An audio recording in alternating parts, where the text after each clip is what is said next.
അപ്പൊ അതൊക്കെ വന്നാൽ മാത്രമേ പറ്റുള്ളൂ. അതിപ്പോ ഇല്ല എന്നുള്ളതാണ് ഇവിടെ പ്രശ്നമായി വന്നത്. ശരി, ശ്രീ എ സജീവ്, ഈ ഇത്തരം കൊടും ക്രിമിനലുകളുടെ ഒരു പശ്ചാത്തലം നമ്മൾ തിരഞ്ഞു പോകുമ്പോൾ ഒന്നുകിൽ എന്തെങ്കിലും മാനസിക വെല്ലുവിളി നേരിടുന്നവരായിരിക്കും, അല്ലെങ്കിൽ ലഹരിക്ക് അടിമയായിട്ടുള്ളവരായിരിക്കും. പ്രായഭേദമന്യേ ഇത്തരം ക്രിമിനൽ കേസുകളൊക്കെ ഉണ്ടാകുന്നതിന്റെ ഒരു പശ്ചാത്തലം അതുകൊണ്ടാണ്. എന്താണ് നമ്മുടെ സമൂഹം ഈ വളരെ പെട്ടെന്ന് ഇങ്ങനെ ഒരു അവസ്ഥയിലേക്ക് മാറിപ്പോയത്? നമ്മൾ കാണേണ്ടത് ഇപ്പോ പ്രതികളെ ചെന്താമരയെ തന്നെ തൂക്കിലേറ്റുകയോ അല്ലെങ്കിൽ അദ്ദേഹത്തെ ഇരട്ട ജീവനത്തിന് കൊടുക്കുകയോ ഒക്കെ ചെയ്തുകൊണ്ട് നാളെ ഇനി വേറൊരു ചെന്താമര ഉണ്ടാവാനുള്ള സാധ്യതയില്ല എന്ന് വിചാരിച്ചിട്ട് കാര്യമില്ല. മാതൃകാപരമായിട്ട് മറ്റുള്ളവർക്ക് മാതൃകയായിട്ടുള്ള ശിക്ഷ എന്ന് പറയുന്നത് നടക്കാൻ സാധ്യതയില്ല. കാരണം നമ്മുടെ സമൂഹത്തിൽ അത്രയേറെ മാനസിക പ്രശ്നങ്ങളുള്ള ആളുകളുണ്ട്. അതിന് പല കാരണങ്ങളുണ്ടാകാം. ഒന്നുകിൽ അന്ധവിശ്വാസം ഉണ്ടാവും, അല്ല അങ്ങനെ പല കാര്യം. ഇവിടെ തന്നെ നമ്മൾ നോക്കൂ, ഇവിടെ ഒരു ജോത്സ്യന്റെ അടുത്ത് ഒരു എന്താണ് ജോത്സ്യനോ അങ്ങനെയുള്ള രീതിയിൽപ്പെട്ട ഒരാളുടെ അടുത്ത് പോകുന്നു. അയാൾക്ക് അവിടെ നിർത്തിയിട്ട് ഇന്ന രീതിയിലാണ് ഒന്നും പറഞ്ഞിട്ട് ഈ ഇദ്ദേഹത്തിന്റെ കുടുംബം ശിഥിലമാവാൻ, ഇദ്ദേഹത്തിന്റെ ഭാര്യ തെറ്റിപ്പോകാനുള്ള കാരണം ഈ വേറെ ആരുമാണ്. അത് ഏതാണ്ട് ആളെ ബോധ്യപ്പെടുത്തുന്ന രൂപത്തിൽ ഉള്ള ഒരു വിവരണം കൊടുക്കുമ്പോൾ അത് അദ്ദേഹം മാനസിക വിഭ്രാന്തിയിലാവുക. അങ്ങനെയുള്ള മാനസിക വിഭ്രാന്തി ധാരാളമായിട്ട് ഉണ്ടാകുന്നുണ്ട്.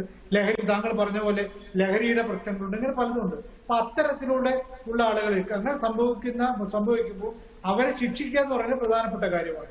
പക്ഷെ അപ്പോൾ അതിനേക്കാളൊക്കെ അപ്പുറത്ത് ഇങ്ങനെ ഉണ്ടാവുന്ന കാര്യങ്ങളിൽ കൃത്യമായിട്ട് തടയാൻ പറ്റുന്ന അവസ്ഥയുണ്ടെങ്കിൽ ആ തടയാനുള്ള ബാധ്യത പോലീസിനാണ്. അപ്പൊ അവിടെ മാനസിക വിഭ്രാന്തി പറഞ്ഞുകൊണ്ട് കാര്യമില്ല. ക്രമസമാധാനം നിലനിർത്താൻ ചുമതലപ്പെട്ട ആളുകളാണ് പോലീസുകാർ.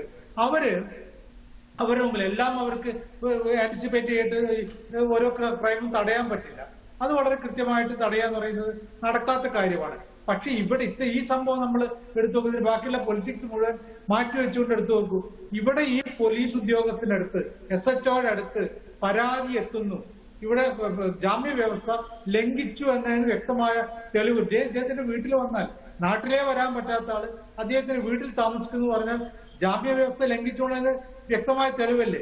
അപ്പോൾ നടപടി എടുക്കാത്ത, അതാണ് ഞാൻ നേരത്തെ പറഞ്ഞ, ഈ പോലീസുകാരനാണ് കൊലപാതകം ചെയ്തതെന്ന് പറയുമ്പോൾ അത് രാഷ്ട്രീയം നോക്കിയിട്ട് കാര്യം. ഞാൻ ഈ രാഷ്ട്രീയമല്ല പറയുന്നത്.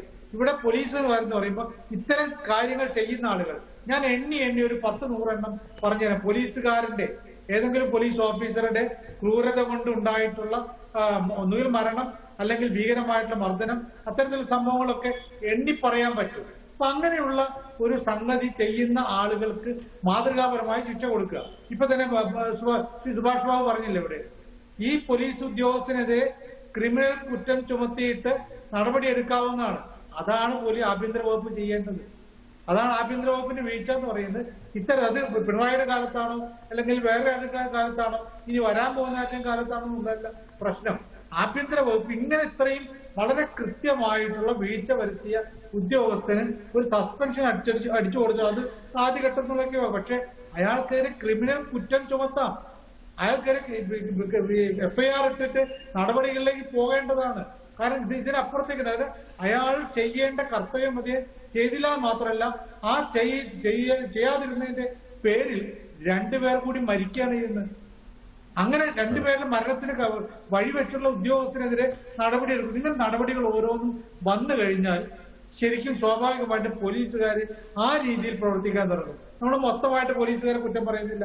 എനിക്കറിയാവുന്ന ഇപ്പോഴും പണ്ടുള്ളവർ മാത്രമല്ല, ഇപ്പോഴുള്ള എത്രയോ ഉദ്യോഗസ്ഥന്മാർ വളരെ മാന്യമായിട്ട് വളരെ വളരെ ചെയ്യേണ്ട കാര്യങ്ങളൊക്കെ ക്രിയാത്മകമായി ചെയ്യുന്ന ആളുകളുണ്ട്.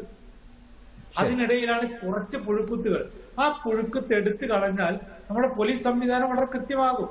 അപ്പൊ അതിനാണ് നമ്മൾ ശ്രമിക്കേണ്ടത്. കാരണം ഇനിയിപ്പോ ഒരു 5-6 ആളുകളെ മൊത്തം മാറ്റി നിർത്തിയിട്ട് അവർക്ക് ശമ്പളം കൊടുത്താൽ പോലും പ്രശ്നമില്ല. കാരണം അവരെ കൊണ്ട് പണിയെടുപ്പിക്കില്ല എന്നെങ്കിലും വിചാരിക്കാം.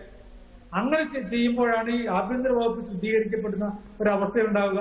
ഇത് ഓരോ സംഭവം വരുമ്പോഴും നമ്മൾ അങ്ങോട്ടും ഇങ്ങോട്ടും വന്നിട്ട് ഇപ്പൊ LDF ഭരിക്കുമ്പോൾ UDF-കാരും BJP-കാരും, നാളെ UDF ഭരിക്കുമ്പോൾ LDF-കാരും BJP-കാരും, ഇനി എപ്പോഴെങ്കിലും BJP-കാർ ഭരിക്കുമ്പോൾ മറ്റു 2 കൂട്ടരും ചേർന്നിട്ട് അന്യോന്യം കൊത്തിപ്പറിച്ചുകൊണ്ട് കാര്യമായില്ല.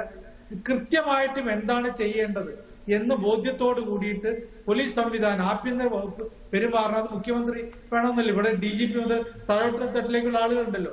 അവർ നടപടിയിലേക്ക് പോയാൽ മതി. ഇപ്പൊ ശ്രീ സുഭാഷ് ബാബു പറഞ്ഞ പോലെ ഇവിടെ വ്യവസ്ഥയുണ്ട്. ആ വ്യവസ്ഥ വെച്ചുകൊണ്ട് നടപടിയെടുത്താൽ ഈ പ്രശ്നങ്ങളൊക്കെ ഒരു ഘട്ടം വരെ പരിഹരിക്കാൻ പറ്റുമെന്നാണ്